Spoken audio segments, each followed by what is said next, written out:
Hello नमस्कार दोस्तों। Future series institute द्वारा करवाई जा रही राष्ट्रीय कॉलेज की टेस्ट सीरीज है, उसका पेपर सेकंड का सॉल्यूशन आज हम देखेंगे। चलिए दोस्तों, हम स्टार्ट करते हैं।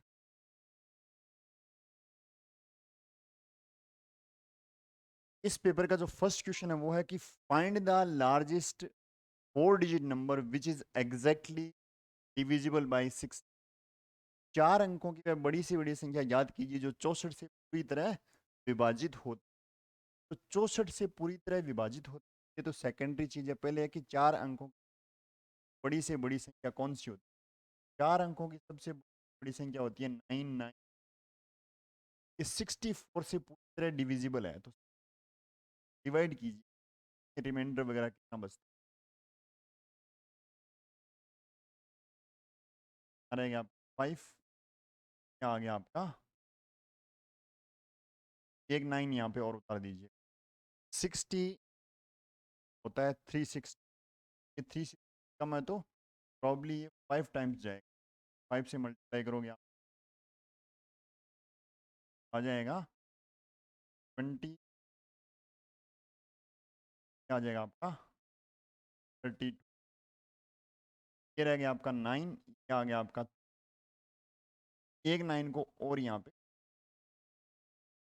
अब हो सकता है ये 6 टाइम जाए। देखिए, ये 5 टाइम में कितना था? 320 था। 6 टाइम में 320 प्लस 64 आएगा। यदि मैं 6 टाइम करूँ,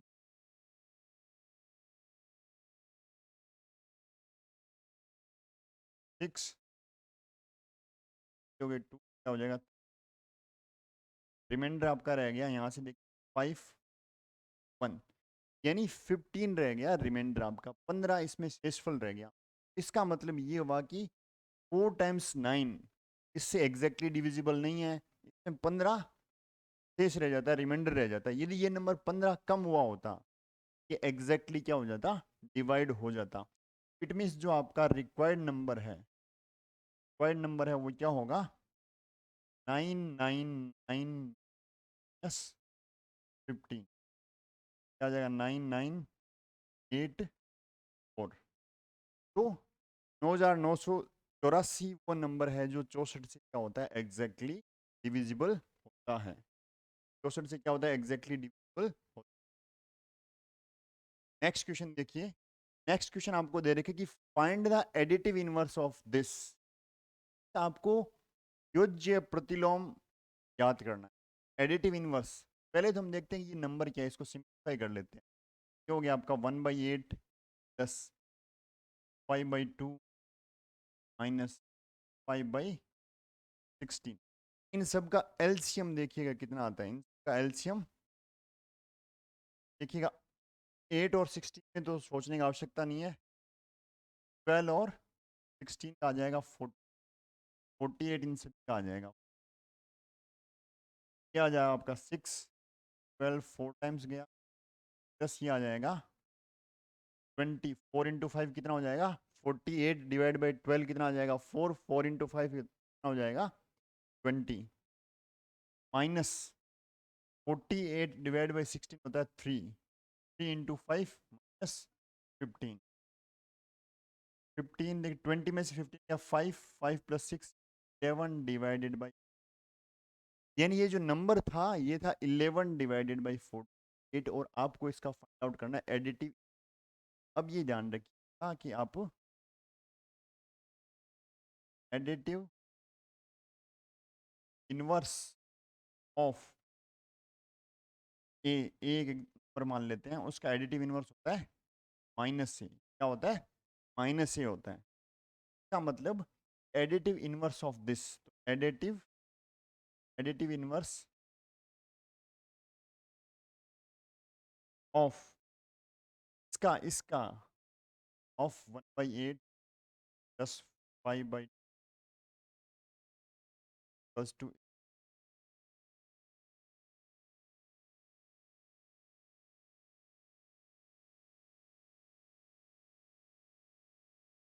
एडिटिव इनवर्स क्या आएगा?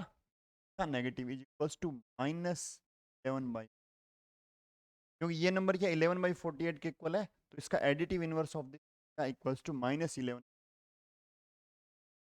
यानी आगे आपको प्लस है तो माइनस करना है, माइनस है तो क्या करना है, प्लस करना है, सिर्फ इतना सा काम करना है। नेक्स्ट देखिए, find the volume and surface area of a cuboid. Find the volume and surface area of a cuboid whose dimensions are 9 centimetre, length आपकी 3.5, डेप्थ इज 4 सेंटीमीटर। यानी आपको डायमेंशन 9, 3.5 और 4 सेंटीमीटर दे रही है, आपको फाइंड आउट करना है वॉल्यूम और सरफेस। वॉल्यूम का फॉर्मूला क्या होता है, एल बी एच होता है, हो जाएगा 9, 5 का 4। 3.5 इंटू 4 करते हैं, देखो 3.5 को 2 से मल्टीप्लाई करते हैं तो होता है 7, 7 इंटू 2 होता है 14। मैं लिख सकता हूँ 9 इंटू 14 करूँगा तो 6, 126 आ जाएगा, 126। यानी इसका जो वॉल्यूम है वो तो आ गया 120 सेंटीमीटर क्यूब। वॉल्यूम किस में आता है, क्यूब में आता है, तो इसका वॉल्यूम आ गया 126 सेंटीमीटर क्यूब। अब हम बात करते हैं इसके सरफेस एरिया की। सरफेस एरिया कितना आएगा, सरफेस एरिया का फॉर्मूला होता है 2LB plus BH plus HL, 2L into 9 into plus 0.5H 4 centimetre plus 4 into 9 plus 4 into 9। Easy हो जाए इसलिए मैं 2 को अंदर मल्टीप्लाई कर देता हूँ ताकि ये 7 में कन्वर्ट हो जाए। तो 9 इंटू 7 कर देता हूँ, प्लस इसको 7 इंटू 4 कर देता हूँ, और प्लस में इसको 8 इंटू 9 कर देता हूँ, ये पॉइंट हट जाए। 3.5 इंटू क्या होता है, 7 होता है, इसलिए मैंने अंदर मल्टीप्लाई कर दिया। ये हो जाएगा आपका 60, ये आपका हो जाएगा 28, प्लस कितना हो जाएगा। अब देखिएगा 72 प्लस 28 कितना हो जाएगा, 72 प्लस 28 हो जाएगा 100, क्या जाएगा 160 सेंटीमीटर स्क्वायर। एरिया किस में आता है, सेंटीमीटर स्क्वायर में आता है, तो इसका जो टोटल सरफेस एरिया आ जाएगा वो आ जाएगा 160 सेंटीमीटर स्क्वायर। नेक्स्ट क्वेश्चन देखिएगा, two parallel sides of a trapezium are in the ratio this and the distance between them is 17 cm. If the area of trapezium is 306 square, find the length of the parallel sides. अब जो दो parallel side है trapezium की, trapezium में दो side क्या होती है, पैरेलल, का रेशियो दे देगा 7 साइड आप मान लीजिएगा 7x और 11x, 7x और 11x। ये मैंने मान ली 7x, ये दोनों पैरेलल मान के चल रहा हूँ, ये मैंने मान 7x, and distance between them, और दोनों के बीच 17 सेंटीमीटर, 17, और एरिया आपको दे रखा है 306। अब देखिए ट्रिपेजियम का जो एरिया होता है वो क्या होता है, एरिया का फॉर्मूला होता है half sum of parallel sides to distance between, sum of parallel sides into distance between them, या फिर sum of parallel sides into height. ये मेरे को दे रखा है 306 इक्वल्स टू हाफ, तो इनका सम करूंगा तो कितना आ जाएगा, 7x plus 7x 17, 306 half 18x 70, क्या आपका आ जाएगा 9। यहाँ से देखिएगा x, यहाँ से देखो 306 इक्वल्स टू 9x इन 17। अब x को एक तरफ रख लूँगा तो x बराबर 306 डिवाइडेड बाई ये 9 और 17 कहाँ चला जाएगा, नीचे चला जाएगा, तो इसको काटिएगा, ये जाएगा अपना 3 4, काटोगे दिया, x की वैल्यू कितनी आ गई दो आ गई। समांतर भुजाओं की लंबाई याद कीजिए, find the length of the parallel side. तो आपकी पैरेलल साइड्स क्या थी, एक पैरेलल साइड थी 7x और आपकी 11x। तो 7 क्या आ जाएगा, 4 आ जाएगा 11 इन एक 14 और दूसरी है 22 से 14 और 20। नेक्स्ट आप देखिएगा, a tap can fill a tank in 4 hours, another tap can empty in 6 hours. How long will it take to fill the tank if both the taps are open? एक टैंक है वो 4 घंटे में इस tank को भर सकता है, और दूसरा जो टेप है वो 6 घंटे में इस टैंक को क्या कर सकता है, खाली कर सकता है। और यदि दोनों टैप को एक साथ खोल दिया जाए तो ये टैंक कितने टाइम में पूरा भर जाएगा। अब देखिएगा, आप जो आपका फर्स्ट टैप है,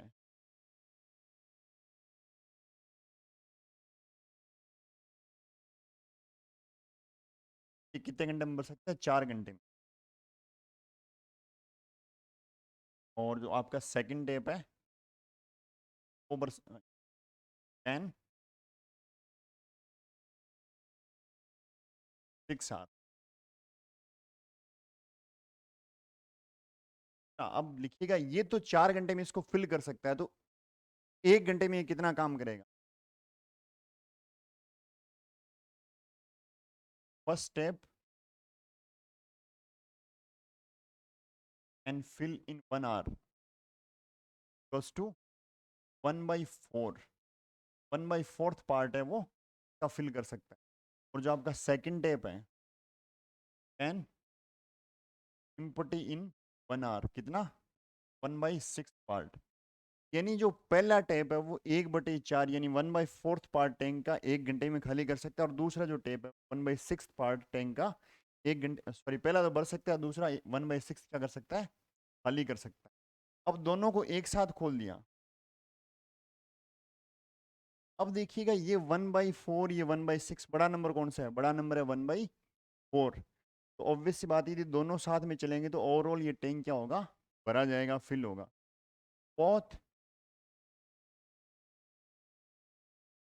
tap together can fill in 1 hour। 1 घंटे में कितना बनेगा, 1/4 माइनस 1/6, क्योंकि इसका काम तो क्या है, पॉजिटिव है, इसका काम क्या है, नेगेटिव है। का एलसीएम आपका आ गया 12, क्या रह गया आपका, यानी 1/12 पार्ट 1 घंटे में आपका भरा जाता है। तो पूरा टैंक भरने में कितना टाइम लगेगा, टाइम टेकन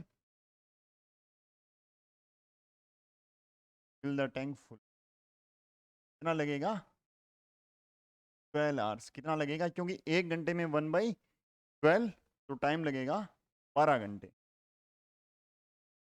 नेक्स्ट है find the value of x. ये आपको गिवन है, इसमें एक्स की वैल्यू फाइंड आउट करनी है।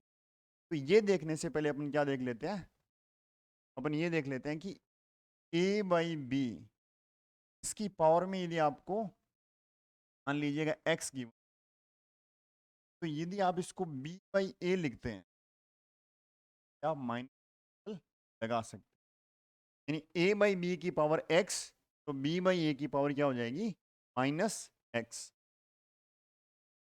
तो अब देखिएगा, यहाँ 5/3, यहाँ 3/5, यहाँ 5/3, ये उल्टा कर देता हूँ तो सारा क्या हो जाएगा, 5/3 हो जाएगा। तो क्या मैं इसको ये कर सकता हूँ, 5/3 पावर -5 इंटू 5/3 -11 फॉर्मूले से इज इक्वल्स टू 5/3 की पावर 8x-4। अब एक फॉर्मूला ये हो गया, एक आप देखिए a की पावर x a की पावर y, ये होता है a की पावर x प्लस वाई। यहाँ a की जगह क्या है, 5/3, 5/3, 5/3 3 की पावर -5 और 5/3 की पावर -11, तो ये दोनों ऐड हो जाएगी, 5/3 की पावर -5 प्लस -11 इक्वल्स टू 5/3 पर 8x अब इनको ऐड कीजिएगा, -5 और -11 कितना हो जाएगा, माइनस का 60, 5/3 की power minus plus to 5/3 8x minus. अब देखिएगा बेस सेम तो पावर भी सेम होती है, जैसे a की power m equals to a की पावर n का मतलब होता है m is equals to n। यहाँ देखिए a की जगह क्या है, 5/3 है, बेस सेम है तो दोनों की पावर क्या होगी, same. It means -60 equals to 8x minus -16 is equals to 8x minus 4 को इधर ले जाएगा, 4 minus equals to 8x -12 is equals to 8x और x equals to -12 divided by 8। तो आप 4 से काट दीजिएगा, 3 x आपका आ गया -3, x कितना आ गया, -3/2 आ गया, x -3/2। नेक्स्ट क्वेश्चन देखिएगा कि 3 fans are purchased at RS 450, यानी 3 पंखे खरीदे गए और हर एक का प्राइस कितना है, 450 रुपये। One of them is sold at loss of 10%, और एक को 10% के लॉस पर बेच दिया। At what price should the other two be sold so as to gain 20% on the whole transaction. अब बाकी दो को किस प्राइस पर बेचें कि होल ट्रांजेक्शन पर कितना हो, 20% का प्रॉफिट हो। Why is the gain percent on, what is the gain percent on, इन दो फैन पर कितना परसेंट गेन है, आपको ये फाइंड आउट करना है। देखिएगा टोटल जो इस पे 3 पंखे खरीदे और सभी का cost price of each fan, of each fan कितना है, 450। और एक लिख लेता मैं, टोटल सीपी ऑफ 3 फैन, ये कितना हो जाएगा, 450 इन,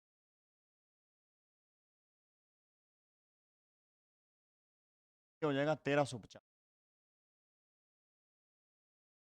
one of them sold at loss, 10% का लॉस हुआ एक पर, तो एक का सीपी ये था। अब मैं मान लेता हूँ सेलिंग प्राइस ऑफ फर्स्ट क्या होगा, फिर लॉस कितना हो रहा है 10% का, तो 450 माइनस इस पर लॉस माइनस कर देता हूँ मैं 10, 450 माइनस 45 यानी कितना, 405 रुपये में बेच दिया। कितने में बेच दिया, 405 रुपये में बेच दिया। खरीदा पंखे को 450 में, बेचा 405 में। अब होल ट्रांजेक्शन पर आपको 20% का गेन चाहिए, 20% का गेन चाहिए। अब देखिएगा आप टोटल प्रॉफिट होल ट्रांजेक्शन कितना, 1350, तो 20% का गेन निकाल लेते हैं, तो ये हो जाएगा 270, 270। अब आपको 270 तो आप निकाल सकते हैं टोटल सेलिंग प्राइस कितना होगा, टोटल कॉस्ट प्राइस कितना है 1350 प्लस टोटल प्रॉफिट 200, तो आप ऐड करोगे क्या हो जाएगा, 1620 रुपये। कितना आ जाएगा, 1620 रुपये। तो आपको जो टोटल पंखे कितने में बेचने हैं, टोटल तीनों फैन को बेचना है 1620 रुपये। एक फैन आप ऑलरेडी कितने में बेच चुके हैं, 450 रुपये में। तो आप कर सकते हैं selling price of best 2 fan ना, 1620 माइनस 405, ये बचेगा कितना, 1215। यानी बाकी दो फैन को आपको 1215 रुपये में बेचना है, बाकी दो फैन को कितने में बेचना है, 1215 रुपये में। अब देखता हूं मैं cost price of rest, cost price तो सभी की सेम है, तो कितनी, 450 इंटू 900 रुपये। प्रॉफिट ऑन 2 फैन कितना प्रॉफिट हुआ, 1200 माइनस 9 कितना हो गया? 315 रुपए का प्रॉफिट हो गया। 315 रुपए का प्रॉफिट। अब आपसे पूछा प्रॉफिट परसेंट ऑन टू, क्या हो जाएगा? Profit divided by cost price in 20 से 20 कैंसिल आउट हो गया। तो आप 3 से काट सकते हैं, जगह 105 रह जाएगा। तो आप वापस काट 35%। कितना आ जाएगा? 35%। यानी जो बाकी दो फैन आपने बेचे हैं वो बेचे आपने 35% प्रॉफिट पर, एक फैन बेचा आपने 10% के लॉस पर। इससे क्या होगा? ओवरऑल आपको पूरे ट्रांजेक्शन पे तीनों पंखों ओवरऑल 20% का क्या हो जाएगा? प्रॉफिट हो जाएगा। Rahul can finish a work in 20 days and Rajiv can also do so in 25 days. They do the work together for 5 days. After Rajiv withdraws from the work, how many days will Rahul finish work? यहाँ पे एक राहुल है, एक है राजीव। राहुल एक काम को कर सकता है 20 दिन में और राजीव कर सकता है 25 दिन, और दोनों ने मिलकर 5 दिन तक काम किया। 5 दिन बाद में क्या हो गया? राजीव काम छोड़कर चला गया। आप देखिएगा कि राहुल का एक दिन का काम कितना आएगा। राहुल का एक दिन का काम कितना आएगा? राहुल काम करता है टोटल 20 डेज में, तो एक दिन का काम आ जाएगा 1/20। एक दिन में ये 1/20 पार्ट कर सकता है। एक दिन में ये कर सकता है 1/20 पार्ट। और सिमिलरली राजीव कितना कर सकता है एक दिन में? राजीव कर सकता है, पूरा काम करता है 25, तो एक दिन में करेगा 1/20 फिफ्थ पार्ट। 1/20 fifth part. अब जो दोनों मिलकर हैं, जो दोनों का एक दिन का काम है वो कितना होगा? 1/20 प्लस 1/25 का एलसीएम लिया, कितना आ गया? 100 आ गया। एलसीएम आ गया 100, क्या आ जाएगा? 5 आ जाएगा। 9/100 पार्ट। यानी ये दोनों मिलकर एक दिन में कितना करते हैं? 9/100। काम का 9/100 पार्ट एक दिन में कर लेते हैं। इन्होंने 5 दिन तक साथ काम किया। Work completed 5 days. एक दिन में कितना हो रहा है काम? 9/100। 5 दिन में 9/100 इन 5, क्या आ जाएगा? 9 देगा तो कितना? 20। यानी 9/20 यानी 9/20 पार्ट काम हो चुका है। 9/20 काम हो चुका है। तो अब देखते हैं रिमेनिंग वर्क। टोटल काम कितना होता है? एक काम है, एक काम में से 9/20 हो चुका है, तो बचा कितना? 1 माइनस 9/, क्या आपका आ गया? एलसीएम 20, 20 माइनस 9, क्या आ जाएगा? 11/2। कितना पार्ट काम आपका अभी बच रहा है? और इस काम को करेगा कौन? राहुल अकेला करेगा। राहुल का अकेले का एक दिन का काम कितना है? 1/20। तो इसको जो टाइम लगेगा, time taken in rest work, ये कितना लगेगा? ये लगेगा कि काम कितना बचा हुआ है? 11/20, और राहुल एक दिन में करता है 1/20, और इनको आप काटोगे तो 20 से 20 कैंसिल आउट, यानी 11 डेज। यानी जो बचा हुआ काम है उसको राहुल कर लेगा 11 दिनों में, बचे हुए काम को कर लेगा 11 दिनों में। नेक्स्ट क्वेश्चन है, Hukum scored 32% marks in IAS entrance exam. यानी हुकुम के आए थे 32% नंबर, और वो 12 नंबरों से क्या हो गया? फेल हो गया 12 मार्क्स के। कविता के आए थे 2%, और उसने जो मिनिमम रिक्वायर्ड है पास होने के लिए मार्क्स, उससे 28 मार्क्स क्या किए? ज़्यादा प्राप्त किए। अब क्या मैं ये बोल सकता हूँ कि पास मार्क्स हुकुम के कितने आए? हुकुम के आए, आप ये मान लीजिए कि एग्जाम का जो मैक्सिमम मार्क्स है वो है एक्स। एग्जाम का क्या है? मैक्सिमम मार्क्स कितना है? एक्स है। और जो हुक्म के आए थे वो आए थे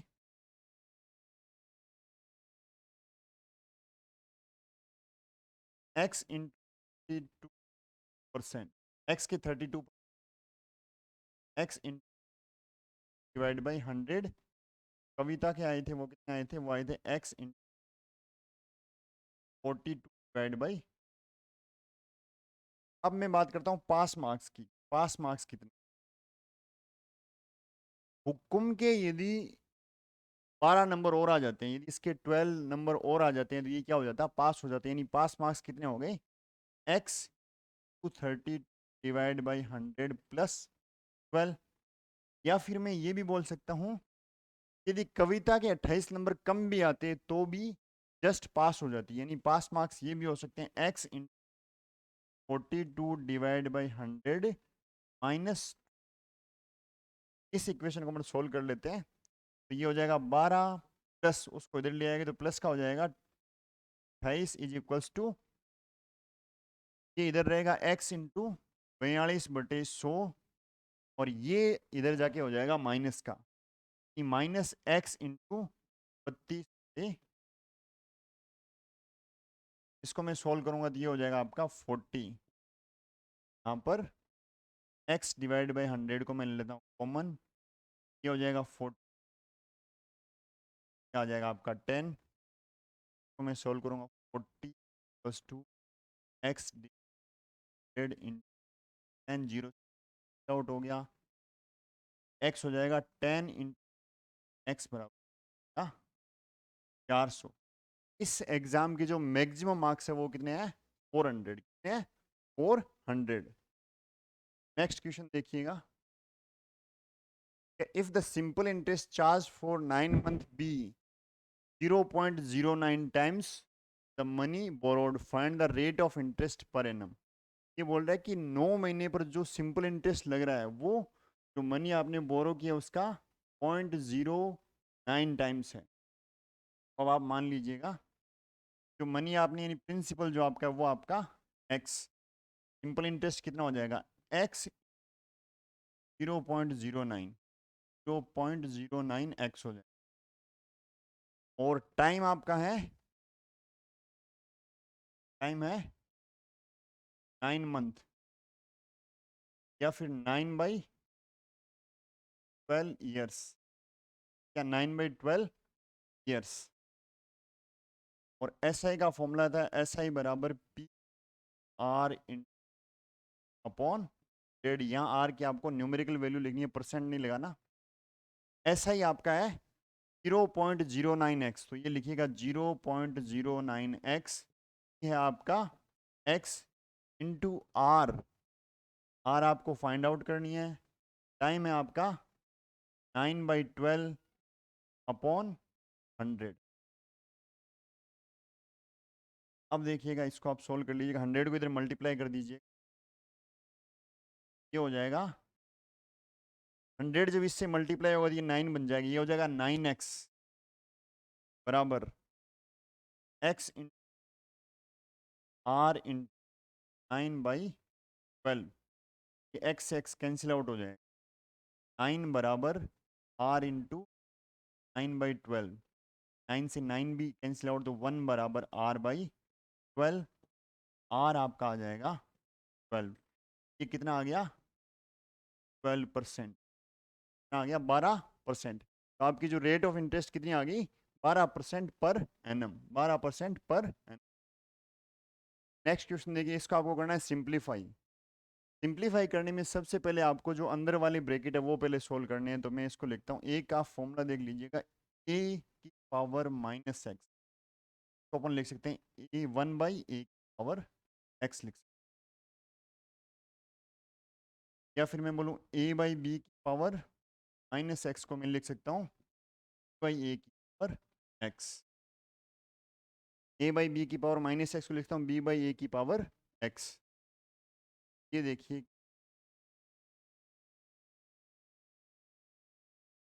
इसकी पावर -1 और इसकी होल पावर भी आपको -1 दे रही।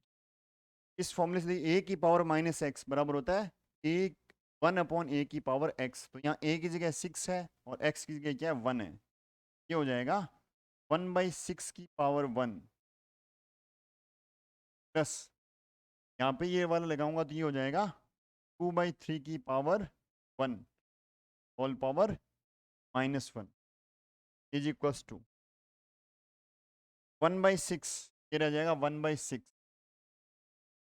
प्लस ये हो जाएगा 2/3 पावर माइनस का एलसीएम लिया, कितना आ गया 6 आ गया, ये हो जाएगा 1 प्लस ये 6/3 हो गया 2, 2 इंटू 2 कितना हो जाएगा 4, 5/6 पावर कितनी आ रही है -1, वापस ये वाला फॉर्मूला लगेगा तो ये हो जाएगा 6/5 की पावर 1 प्लस टू 6/5। तो आंसर क्या आएगा 6/5 यानी 6/5 आ जाएगा। नेक्स्ट क्वेश्चन देखिए, आपको करना है इसका फैक्टराइजेशन, यानी फैक्टराइजेशन करने के लिए आपको ये देखना पड़ेगा, ये लिखा हुआ है 2x² minus 7xy plus 20y²। सबसे पहले देखिए इन दोनों का मल्टीप्लाई करते हो तो कितना आता है, 2 इंटू 26 होता है, 2 इंटू 50 यानी प्लस का 52 आ रहा है, तो आपको -17 को ऐसी दो टर्म्स में स्प्लिट करना है। आप ऐड करो तो -17 ही आ जाए और मल्टीप्लाई करो तो कितना आ जाए 50। अब देखिएगा -13 और माइनस, ये कितना होता है, ऐड कर रहे हो दोनों को -13 और -4 को तो कितना आ रहा है -17 आ रहा है, और इनको मल्टीप्लाई कर रहे हो तो कितना आ रहा है माइनस माइनस का हो जाएगा प्लस का 50।